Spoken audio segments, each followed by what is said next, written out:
અમદાવાદ જિલ્લાના સાણંદ વિસ્તારમાંથી એક ગંભીર માર્ગ અકસ્માતના સમાચાર સામે આવ્યા છે। સાણંદ વીરગામ હાઈવે પર વિરોચન નગર ખાતે હોરજ પાટિયા નજીક ડમ્પરની અડફેટે બાઇક ચાલકનું ઘટના સ્થળે મોત થયું હતું। મળતી માહિતી મુજબ બાઇક ચાલક રોડ ક્રોસ કરવા માટે ઉભા થયા હતા ત્યારે તે ઝડપથી આવી રહેલા ડમ્પરે તેને અડફેટે લીધો હતો। અકસ્માત એટલો ગંભીર હતો કે બાઇક ચાલકનું સ્થળ પર મોત નીપજ્યું। મૃતકની ઓળખ સાણંદ તાલુકાના દોદર ગામના બાબુભાઈ પરમાર તરીકે થઈ છે। આ ઘટનાને પગલે સ્થાનિક લોકોમાં ભારે રોષ ફેલાયો છે।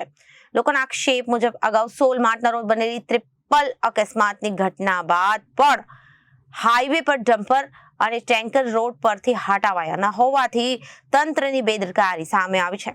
છેલ્લા 10 દિવસમાં ચોથો અકસ્માત બનતા રોડ સુરક્ષાને લઈને ગંભીર સવાલો ઉભા થયા છે। Reporter Rabbani Malek, Janadesh news, Sanand, Ahmedabad.